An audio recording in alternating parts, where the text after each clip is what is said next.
ওরা শিক্ষিত শয়তান।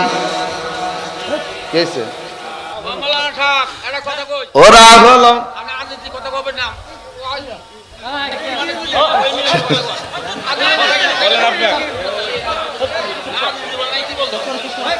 থাকেন থাকেন থাকেন চুপ থাকেন চুপ থাকেন বলেন আপনি থামেন থামেন থামেন। থাকেন আপনি বলেন। আমরা কোন নেতা এমপি মন্ত্রী গুনি না, আর উনি তো এক কোনায় বসে আছে, কথা বলেন না। রাজনীতি কি তোমার বাপ দাদার? আলেম ওলামারা কি দেশে ভেসে আসছে? আজকে তুমি রাজনীতির নাম করে দুর্নীতি করে দেশের অর্থ সম্পদ ধ্বংস করে ফেলবা, আর আমরা চুপ করে আঙ্গুল চুষবো। ওই দিন চলে গেছে, এখন থেকে রাজনীতি হবে। এই চাচা তো ভালো ডিস্টার্ব করতেছে। আর চুপ করে বসেন নাই, নামে যান, কথা বললেন না, ডিস্টার্ব করেন না। এত কষ্টের আয়োজন, যুবকেরা কত কষ্ট করে, অনেক যুবককে দেখেছে এই মাহফিলের জন্য পরিশ্রম করে চোখ দুটা গর্তে চলে গেছে, 3 দিন ঠিক মতো খাইতে পারে নাই। এত কষ্ট, লক্ষ টাকার আয়োজন করে আপনার একজনের মতো মদন মার্কা লোকের জন্য, বেয়াদবের জন্য মাহফিল নষ্ট হতে পারে না। আপনাকে নরম ভাবে বলছে, আপনার কথা কানে যায় না।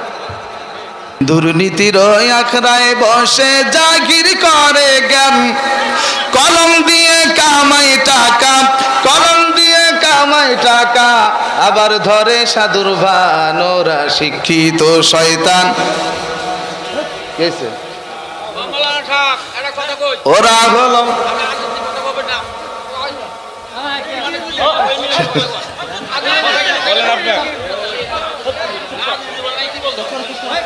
থাকেন থাকেন থাকেন চুপ থাকেন চুপ থাকেন বলেন আপনি। থামেন থামেন থামেন, আরে থামেন, এ তো বুড়ো মানুষ। থাকেন আপনি বলেন। আমরা কোন নেতা এমপি মন্ত্রী গুনি না, আর উনি তো এক কোনায় বসে আছে, কথা বলেন না। কথা বলবো হক কথা, এখানে কারো তাবেদারি করব না, হকের কথা বলবো। আল্লাহ ছাড়া কারো কাছে মাথা নত করার মতো মানুষ আমি মাওলানা মাহমুদ হাসান ফরিদপুরি নয়। হক কথা বলবো, এর জন্য যদি আপনি আমার কল্লা কেটে ফেলেন, আমাকে যদি ফাঁসির মঞ্চে নিয়ে যান, আল্লাহর কসম করে বলি হক কথার বাইরে একটা কথা বলবো না। রাজনীতি কি তোমার বাপ দাদার? আলেম ওলামারা কি দেশে ভেসে আসছে? আজকে তুমি রাজনীতির নাম করে দুর্নীতি করে দেশের অর্থ সম্পদ ধ্বংস করে ফেলবা, আর আমরা চুপ করে আঙ্গুল চুষবো। ওই দিন চলে গেছে, এখন থেকে রাজনীতি হবে। কেন আল্লাহর কোরআনের রাজনীতি নাই? যদি আল্লাহর কোরআনের রাজনীতি না থাকে, আমাকে জুতা পিটা করবেন, আমি কোনো দুঃখ করব না। এই যুবক, কথা বলো না কেন? আল্লাহর কোরআন বলতেছে ইনিল হুকমু ইল্লা লিল্লাহ, জমিন আল্লাহর হুকুম চলবে আমার, আইন চলবে আমার। এটার চাইতে বড় রাজনীতি আর কিছু হতে পারে না। অতএব আল্লাহর কোরআন আমাকে রাজনীতি শিখিয়েছেন, 4 জন খলিফা আমাকে রাজনীতি শিখিয়েছেন, আমাকে আমার রাসূল রাজনীতি শিখিয়েছে। ওই রাজনীতি করতে চাই, লেনিন কার্ল মার্কসের রাজনীতি নয়, রাসূলুল্লাহর রাজনীতি চলবে। জোরে বল ঠিক কিনা? আমার নবীর রাজনীতি করবে, এখানে বাধা দিতে আসলে দাঁত ভেঙে ফেলবো। কথা বলেন না কেন? আমি কোন দলের বিরুদ্ধে বলছি? আমি কি বলছি বিএনপি চোর? আমি কি বলছি আমলিক চোর? তো চোর বলার পরে যদি আপনার মাথায় পড়ে, তাহলে তুমি তো চোর, আমার দোষ কি? তাহলে উমর রাদিয়াল্লাহু তাআলা আনহু প্রথমে ছিল ইসলামের দুশমন। এই চাচা তো ভালো ডিস্টার্ব করতেছে।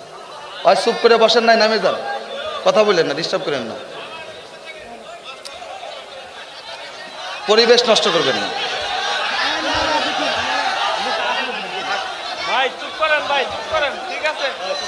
ভাই শোনেন, আচ্ছা আমি কি কোরআনের বাইরে কিছু বলতেছি? হাদিসের বাইরে কিছু বলতেছি? এইভাবে ডিস্টার্ব দিলে কি ওয়াজ করা যায়?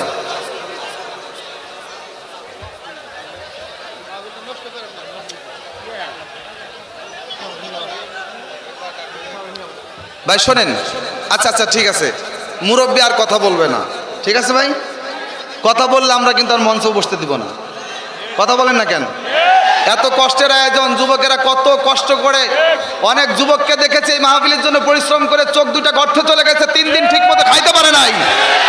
এত কষ্ট, লক্ষ টাকার আয়োজন করে আপনার একজনের মতো মদন মার্কা লোকের জন্য মাহফিল নষ্ট হতে পারে না।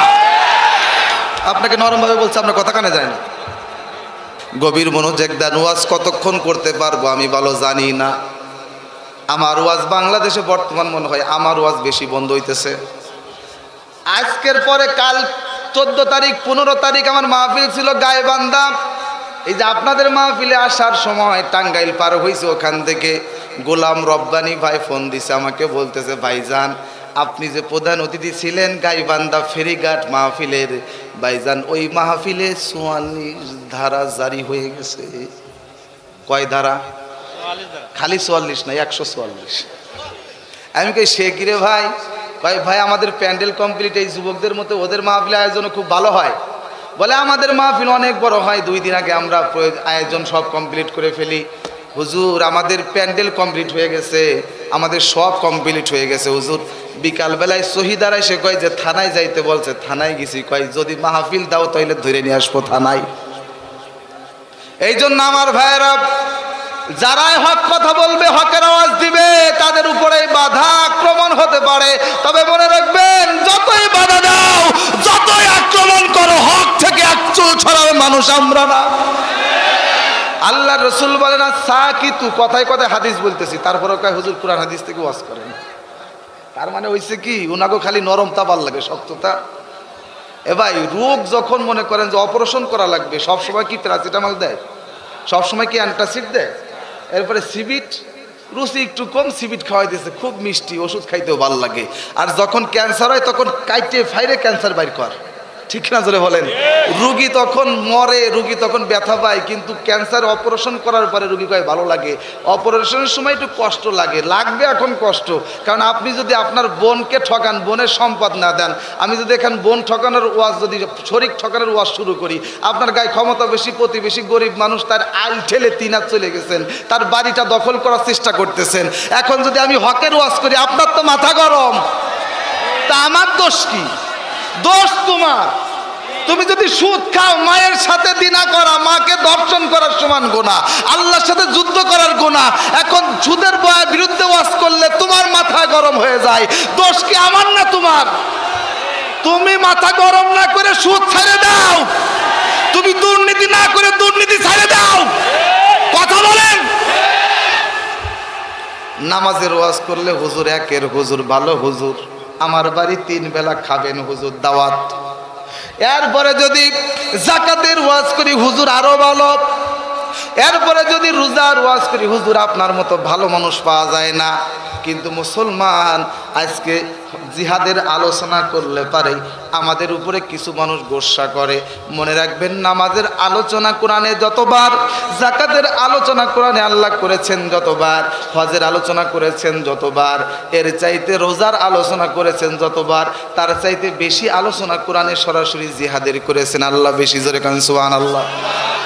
এই জন্য ইসলাম মানলে কমপ্লিট মানা লাগবে। ইসলাম সামথিং সামথিং চলবে, complete code of human life. Islam হলো পুরোই পূর্ণ জীবন ব্যবস্থার নাম। এই যে আল্লাহর কোরআন, এই কোরআন শুধুমাত্র আপনার মসজিদ চালানোর জন্য আল্লাহ দেয় নাই। বাবা মরে গেছে, দাদা মরে গেছে, খতম পড়ানোর জন্য, ফয়তা করানোর জন্য হুজুর ধরে আনবেন, খতম পড়াবেন, শুধু এই জন্য আল্লাহ কোরআন দেয় নাই। কিন্তু আপনি শুধু মাদ্রাসা কোরআন দিয়ে চালাবেন, শুধু এই জন্য দেয় নাই। এই কোরআন এমন একটা সংবিধানের নাম, এই কোরআন আপনার রান্নাঘর যেমন চালাইতে পারে, আপনার মসজিদ মাদ্রাসাও চালাইতে পারে। এমনকি আল্লাহর কোরআনের এত বেশি ক্ষমতা আছে, এত বেশি পাওয়ার আছে, আল্লাহ পাকের এই কোরআন সংবিধান পর্যন্ত, সংসদ পর্যন্ত চালানোর ক্ষমতা আছে। দুর্নীতির আখড়ায় বসে জাগির করে জ্ঞান, কলম দিয়ে কামাই টাকা, কলম দিয়ে কামাই টাকা, আবার ধরে সাধুর ভান। ওরা শিক্ষিত শয়তান, ওরা শিক্ষিত শয়তান। ওরা হলো দেশের লাগি মহামারীর মতন, ফাইলে কলম ঠেকাইয়া চালায় ওরা নির্যাতন। ঘুষের টাকায় ওদের ভুরি, ঘুষের টাকায় ওদের ভুরি, হয় যে টান টান। ওরা শিক্ষিত শয়তান, ওরা শিক্ষিত শয়তান।